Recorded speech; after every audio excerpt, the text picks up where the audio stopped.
ନମସ୍କାର, ଜୟ ଜଗନ୍ନାଥ, ଶୁଭ ସକାଳ। ଆପଣମାନଙ୍କୁ ଆମେ ପୂର୍ବ ଭିଡ଼ିଓରେ କହିଥିଲୁ କି ମାଛ ମାର୍କେଟ ଯିବୁ ବୁଲିବାକୁ। ଏବେ ଆମେ ଯାଉଛୁ ପାରାଦ୍ୱୀପର ସବୁଠୁ ବଡ଼ ଲୋକପ୍ରିୟ ମାଛ ମାର୍କେଟ। ଚାଲ ଯିବା ଦେଖିବା ସେଠିକାର ଭ୍ୟୁଜ୍। ଆମ ସହିତ ଯୋଡ଼ି ରୁହନ୍ତୁ, ଆପଣମାନଙ୍କୁ ନେଇ ଦେଖେଇବୁ ଆମେ ପାରାଦ୍ୱୀପର ସବୁଠୁ ବଡ଼ ମାଛ ବଜାର।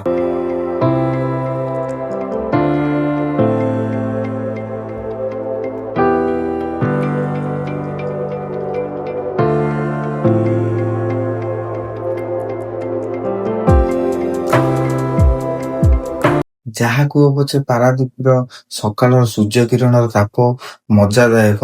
ଆପଣ ଯିଏ ବି ଆସୁଛନ୍ତି ପାରାଦ୍ୱୀପ ରାତିରେ ରହି ସକାଳୁ ଏ ଭ୍ୟୁ ସୂର୍ଯ୍ୟ କିରଣର ତାପ ଆପଣ ନିଶ୍ଚୟ ଏନ୍ଜୟ କରନ୍ତୁ।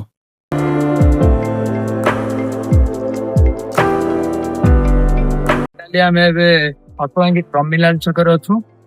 ପ୍ରମିଲାଲ ଛକରୁ ଏବେ ଯାଉଛୁ ପାରାଦ୍ୱୀପ, ଯୋଉଟା ମାଛ ମାର୍କେଟ, ଯୋଉଟା ଆପଣ ନେକ୍ସଟ ଭିଡିଓରେ କହିଥିଲେ ମାଛ ମାର୍କେଟ ଯିବା ବୁଲିବାକୁ। ଏବେ ଯିବା ମାଛର ଇଏ ଦେଖେ। ପାରାଦ୍ୱୀପ ଫେମସ କେବଳ ମାଛ ପାଇଁ, ମାଛ ଆଉ ଆମ ପୋର୍ଟ ଅଥରିଟି ପାଇଁ। ଆମେ ଯିବା ମାଛ ମାର୍କେଟ। ମାଛ ମାର୍କେଟର ଭ୍ୟୁ କେମିତି ଅଛି, ମାଛ କଣ କଣ ତା ଭିତରେ ଅଛି, ଚାଲ ଯିବା ଭିଜିଟ କରିବା। ଆମ ସହିତ ଯୋଉଠି ରୁହନ୍ତୁ, ମୁଁ ଆପଣଙ୍କ ପ୍ରିୟ ଆକାଶ ଟ୍ରାଭେଲର। ଲାଇକ୍ ସବସ୍କ୍ରାଇବ କରିବାକୁ ଜମା ବି ଭୁଲିବେନି। ଚାଲ ଯିବା ମାଛ ମାର୍କେଟ। ଫାଇନାଲି ଆମେ ଅଟୋବାଙ୍ଗି ଟର୍ମିନାଲ ଛକରୁ ପଳେଇ ଆସିଲୁ। ଏ ଯେଉଁ ଟ୍ରକ୍ ଦେଖୁଛନ୍ତି ଡାହାଣ ପଟେ, ଏ ଆଇରନ୍ ଆଣିକି ଏ ପୋର୍ଟର 2 ନମ୍ବର ଗେଟ୍ ଏଇଟା କୁହାଯାଏ। ଏପଟେ ଏଣ୍ଟ୍ରି ହୁଏ, ଏଣ୍ଟ୍ରି ହେଇକି ଭିତରେ ଖାଲି ହୋଇକି ଜାହାଜରେ ଲୋଡ଼ ହୁଏ ଆଇରନ୍। ଆମେ ଏବେ ଯାଉଛୁ ପାରାଦ୍ୱୀପ ମାଛ ବଜାର, ଲୋକପ୍ରିୟ ମାଛ ବଜାର। ଆମେ ଯିବା ଏବେ ସେଠିକା ଦେଖିବା କ'ଣ କ'ଣ ମାଛ ତା ଭିତରେ ଅଛି। ଆମ ସହିତ ଯୋଡ଼ି ରୁହନ୍ତୁ, ମୁଁ ଆପଣଙ୍କ ପ୍ରିୟ ଆକାଶ ଟ୍ରାଭେଲର।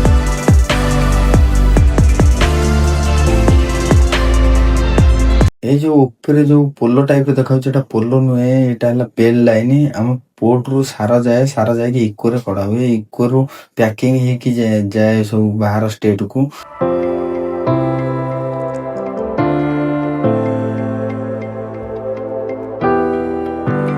ସକାଳର ଭ୍ୟୁ କେତେ ସୁନ୍ଦର ଆସୁଛି ଆପଣମାନେ ଦେଖୁଥିବେ।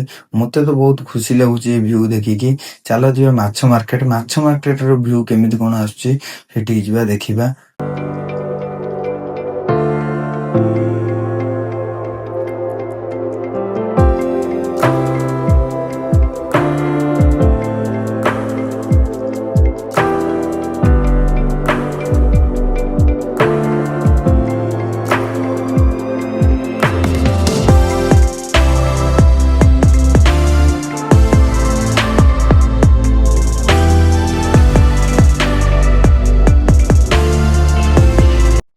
ଫାଇନାଲି ଆମେ ପୂର୍ବ ଭିଡିଓରେ କହିଥିଲୁ କି ମାଛ ମାର୍କେଟ ଆପଣ ମାନଙ୍କୁ ନେଇକି ବୁଲେଇବାକୁ।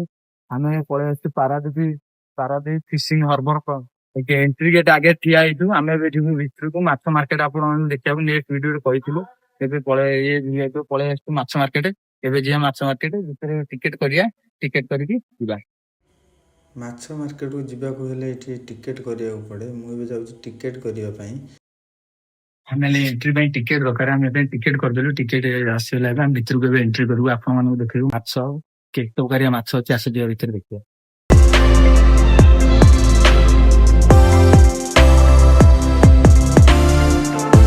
ଏଇ ଯୋଉଟା ଘର ଟାଇପ ଦେଖାଯାଉଛି, ଏଟା ଘର ନୁହେଁ, ନୂଆ ମାର୍କେଟ କମ୍ପ୍ଲେକ୍ସ ତିଆରି ଚାଲିଛି ମାଛ ପାଇଁ। କାରଣ ସେ ଆଗରୁ ଯୋଉ ଘର ଥିଲା, ସେ ଘରେ ମାନେ ବୋଟରୁ ଆସି ମାଛ କଢା ହଉଛି, ସେଥିପାଇଁ ଜାଗା ହଉନାହିଁ ଲୋକ ଗହଳି ସକାଶେ। ସେଥିପାଇଁ ଏଟା ନୂଆ ଓପନିଂ ଚାଲିଛି। ଏଟା ଓପନିଂ ହେଇଗଲେ ଲୋକଙ୍କୁ ସାଟିସ୍ଫାଏ ହବ ମାଛ କିଣାକିଣି କରିବାକୁ, କାରଣ ଏଠୁ ବାହାର ଷ୍ଟେଟକୁ ମାଛ ଟ୍ରାନ୍ସଫର କରାଯାଉଛି। ଫାଇନାଲି ଆମ ମାଛ ମାର୍କେଟ ପାଖରେ ଟିକେଟ କାଟିକି ଭିତରକୁ ଏଣ୍ଟ୍ରି କରିଗଲୁ। ଲୋକ ବହୁତ ଭିଡ ଅଛନ୍ତି। ଚାଲ ଯିବା ଦେଖିବା ଭିତରେ ବିଭିନ୍ନ ପ୍ରକାର ମାଛ ଅଛନ୍ତି, କି କି ମାଛ ପଡିଛି ଅଛି। ଯିବା ମାର୍କେଟରେ ବୁଲିକି ଦେଖିବା ଆଉ ଏନ୍ଜୟ କରିବା। ଆମ ସହିତ ଯୋଡି ରୁହନ୍ତୁ। ଫାଇନାଲି ଆମେ ଏବେ ମାଛ ମାର୍କେଟ ଭିତରକୁ ପଳେଇ ଆସିଲୁ। ଚାଲ ଯିବା ଦେଖିବା ମାଛ କ'ଣ ଅଛି।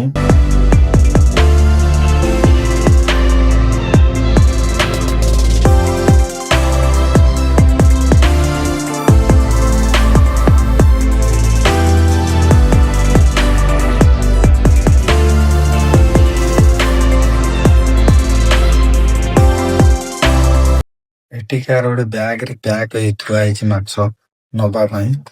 ପାର୍ସଲ ହେଇଯାଇଛି ଅଲରେଡି। ଲୋକ ଗହଳି କେତେ ଦେଖନ୍ତୁ। ଏଠି ଏବେ ବୋଟରୁ ଆସି ମାଛ ଏବେ କଢା ହଉଛି, ସେଥିପାଇଁ ମାଉସୀ ମାନେ ବସି ମାଛ ବାଛୁଛନ୍ତି ବା ସଟିଂ କରୁଛନ୍ତି, ଏପଟ ସେପଟ କରୁଛନ୍ତି। ମାଛ ବିକ୍ରି ମିଳି ଲୋକ ଗହଳି କେତେ ଦେଖନ୍ତୁ। ଚାଲ ଯିବା ଆଗକୁ ଦେଖିବା।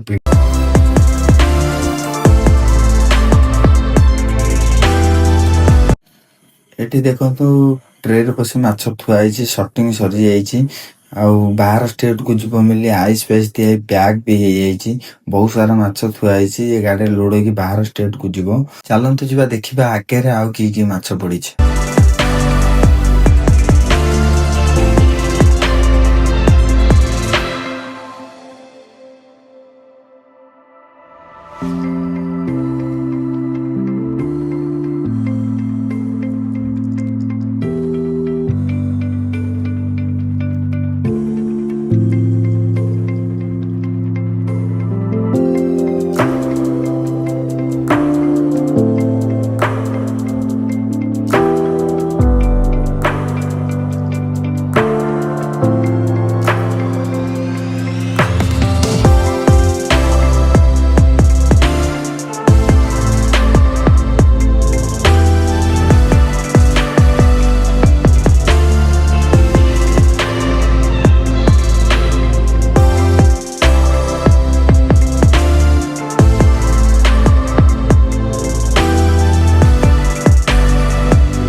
ଏଠି ତ ଟ୍ରେରେ ପଶି ମାଛ ଥୁଆ ହେଇଥିଲା।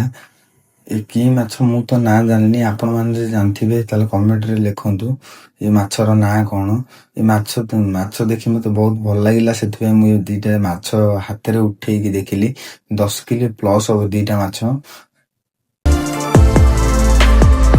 ଏବେ ତ ଭିତର ମାଛ ମାର୍କେଟ ବୁଲା କମ୍ପ୍ଲିଟ ହେଇଯାଇଛି। ଏବେ ଯିବା ବାହାରକୁ, ବାହାରେ ଦେଖିବା ବୋଟ କେତେ କଣ ଲାଗିଛି ଆଉ ବାହାର ଭ୍ୟୁଜ କେମିତି କଣ ଆସୁଛି। ଚାଲ ଯିବା ଦେଖିବା।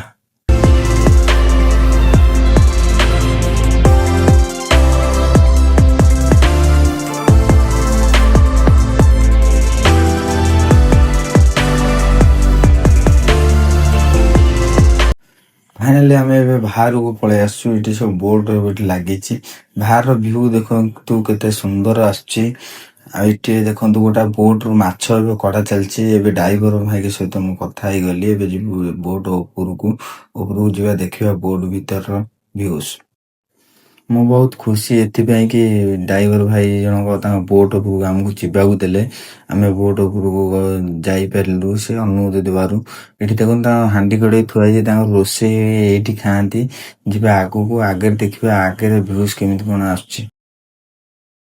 ଫାଇନାଲି ଆମେ ମାଛ ମାର୍କେଟ ତ ବୁଲେଇକି ଦେଖେଇଲୁ, ମାଛ ଯାହା ବି ଥିଲା ମାଛ ଦେଖେଇଲୁ। ଆହୁରି ଗୋଟେ ଛୋଟ ମାଛ ମାର୍କେଟ ଅଛି, ଆମେ ସେଠିକି ବି ଯିବୁ, ସେଠି ଭିଜିଟ କରିବୁ। ଏବେ ଏ ବୋଟ ଆସି ଲାଗିକି ଏଥିରୁ ମାଛ ଅଲୋଡ ହଉଥିଲା। ମଉସାଙ୍କୁ ଇଏ ଡ୍ରାଇଭର ଭାଇଙ୍କୁ କହିଲୁ, ଆ ଭିତରକୁ ଆସିଲୁ। ବୋଟ ର ଭ୍ୟୁ ଦେଖ, ଏଇ ସବୁ ବୋଟ ଆସି ଲାଗେ, ଏଇଠୁ ମାଛ ଅଲୋଡ ହେଇକି ସେ ବଜାରକୁ ସବୁ ଯାଏ। ସେ ବଜାରରେ ସବୁ ଅଲୋଡ ହେଇକି ଏଠୁ ଦୂର ବାଟ ଯାଏ, ଦୀଘା ବାହାର ଷ୍ଟେଟ କୁ ମାଛ ସବୁ ଏଠୁ ଲୋଡ ହେଇକି ଯାଏ। ଆଉ ଏଠିକାର ଲୋକ ସବୁ ଟ୍ରାନ୍ସଫର କରନ୍ତି ଦୂର ଦେଶକୁ ମାଛ। ଏଠି ତାଙ୍କୁ ବୋଟ ଫୋଟ ଲାଗିଛି ଆମର ଇଏ ମଉସା ଏଠି ବୋଟ ଡ୍ରାଇଭର। ଆମେ ଏବେ ଯାଉଛୁ, ଆସନ୍ତୁ ଦେଖିବା ବୋଟ ର ଭିତର। ଦେଖନ୍ତୁ ଇଏ ହେଲେ ଡ୍ରାଇଭରଙ୍କ କେଭିନ। ଏଠି ଡ୍ରାଇଭର ବସି ଅପରେଟର କରନ୍ତି, ଯୋଉ ଜାଲ ପଡେ ଟାଣନ୍ତି ତାକୁ ଏଠି ଅପରେଟରିଂ କରିକି। ଆମେ ଏବେ ଯାଉଛୁ ବୋଟ ଯୋଉ ଚାରି ପାଖ ଅଛି ସେ ଭିଉ ଟା ଦେଖିବା କେମିତି କଣ ଆସୁଛି। ଆମ ସହିତ ଯୋଡି ରୁହନ୍ତୁ, ମୁଁ ଆପଣଙ୍କ ପ୍ରିୟ ଆକାଶ ଟ୍ରାଭେଲର।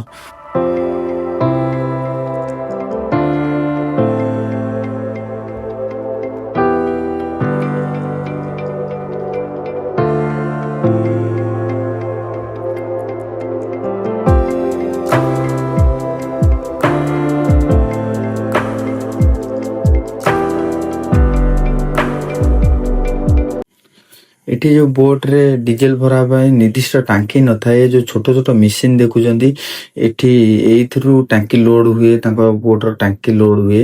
ଟାଙ୍କି ଲୋଡ ହେଇକି ସେ ଯାଆନ୍ତି ଫିସିଂ କରିବାକୁ।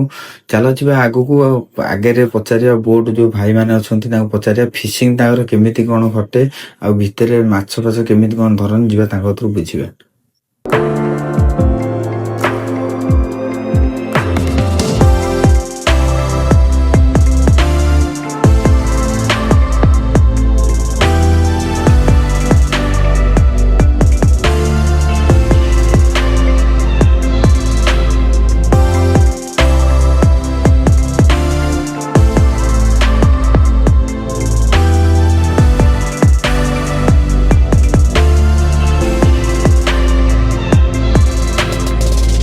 ବୋଟରୁ ମାଛ ବାହାରିକି ଲୋଡ ହେଇକି ଯାଉଛି ଗାଡି ସେଇ ମାର୍କେଟ କୁ। ଚାଲ ଯିବା ପଚାରିବା ଡ୍ରାଇଭର ଭାଇଙ୍କୁ ତାଙ୍କର ଭିତରେ ସମୁଦ୍ର ଭିତରେ ଫିସିଂ କେମିତି କଣ ଘଟେ ଆଉ କେତେ ଦିନ ପାଇଁ ଯାଆନ୍ତି। ହେଲେ ଆମେ ଆସି ପହଞ୍ଚିଗଲୁ ବୋଟ ଯୋଉ ଫିସିଂ ହବାକୁ ଯାଏ, ଆମେ ସେଠି ଆସି ପହଞ୍ଚିଗଲୁ, ଭାଇଙ୍କ କତିରେ ଦେଖା କଲୁ। ଭାଇ ଆମର କହିବେ ଏଠି ମାଛ ଫାଛ ଭାଇ କେମିତି କଣ ହୁଏ ବୋଟରେ ଯୋଉ ଫିସିଂ କରିବାକୁ ଯାଏ। ଫିସିଂ ଆମେ ଯଦି ଯାଉଛୁ ଯେ ଫିସିଂ ଆସିଲେ ଏଇ ବେଶୀ ମାଛ ବିକ୍ରି ହୁଏ, ବେଶୀ ଆମେ ସବୁ ଯାଇକି ମାଛ କାଢିକି ବୋଟ କାଢିକି ମାଛ ବେଶୀ ଆମେ ନେଇଯାଉ। ବୋଟରେ ତେଲ ଫେଲ ସବୁ ଏଇଠି ପଡିକି ଆପଣ ଯାଆନ୍ତି। କେତେ ଦିନ ପାଇଁ, କେତେ ଦିନ କଣ ଫିସିଂ ହୁଏ? 12-14 ଦିନ ଫିସିଂ ହୁଏ, ମାଛ ନେଇକି ଫିସିଂ ହୁଏ। ମାଛ ଫାଛ କେମିତି କଣ ହୁଏ, ମାନେ ଇଏ ମାଛ ଫାଛ ଆପଣଙ୍କର ହୁଏ କୋଉଠି? ଫିସେଲ ଅଛନ୍ତି, ଫିସେଲ ରେ ଷ୍ଟୋର ଅଛି। ମଉସାଙ୍କ ସହିତ ଆମେ ଭିଜିଟ କଲୁ, ମଉସାଙ୍କ ସହିତ ଦୀପ ଦୀପ କଥା ହେଲୁ, ବହୁତ ଖୁସି ଲାଗିଲା। ଆମେ ଏବେ ଯାଉଛୁ ନିଚକୁ ଯିବୁ, ବେଶରେ ଆପଣ ମାନଙ୍କୁ ଦେଖେଇବୁ ଯାହା ହଉଛି। ଫାଇନାଲି ଆମର ଏଠି ଏବେ ବୁଲାବୁଲି କମ୍ପ୍ଲିଟ ହେଇଯାଇଛି। ଆମର ଯୋଉ ବୋଟ ରୁ ମାଛ ବାହାରିକି ଯୋଉ ବାହାର ଷ୍ଟେଟ କୁ ଆମର ଟ୍ରାନ୍ସଫର କରାଯାଏ, ଆମର ସେଠି ବୁଲା କମ୍ପ୍ଲିଟ ହେଇଯାଇଛି। ଆମେ ଏବେ ଯିବା ଯୋଉ କହୁଥିଲେ ଆଉ ଗୋଟେ ମାଛ ମାର୍କେଟ ଅଛି, ସେଠି କଣ କଣ ମାଛ ପଡିଛି, ଚାଲ ଯିବା ସେଠି ଭିଜିଟ କରିବା।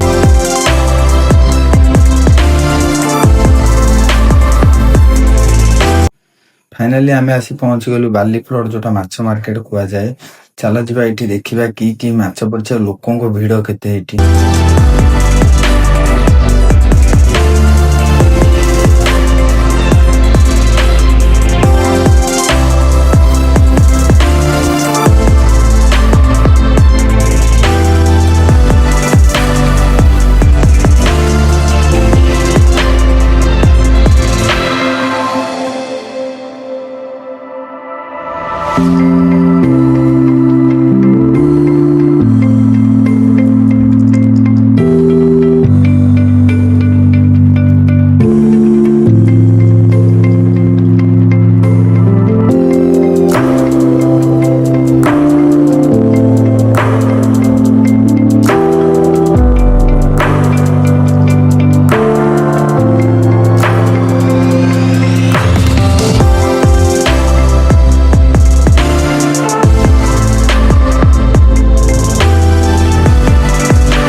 ଏଠି ତ ଆମେ ବହୁତ ସାରା ମାଛ ଦେଖିଲେ।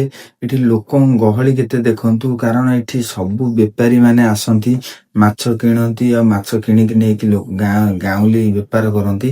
ଆଉ ଏଠିକି ଆପଣ ନିଶ୍ଚୟ ଆସନ୍ତୁ, କାରଣ ଏଠି ମାଛ ରେଟ ବହୁତ ଶସ୍ତା। ଆପଣ ଆସି ମାଛ କିଣନ୍ତୁ। ଆଉ ମୋ ଭିଡିଓ ଆପଣ ମାନଙ୍କୁ କେମିତି ଲାଗିଲା କମେଣ୍ଟ ମାଧ୍ୟମରେ ଜଣାନ୍ତୁ। ମୋ ଚ୍ୟାନେଲକୁ ଲାଇକ୍, ସବସ୍କ୍ରାଇବ, ସେୟାର କରନ୍ତୁ। ନମସ୍କାର, ଜୟ ଜଗନ୍ନାଥ। ମୁଁ ଆପଣଙ୍କ ପ୍ରିୟ ଆକାଶ ଟ୍ରାଭେଲର।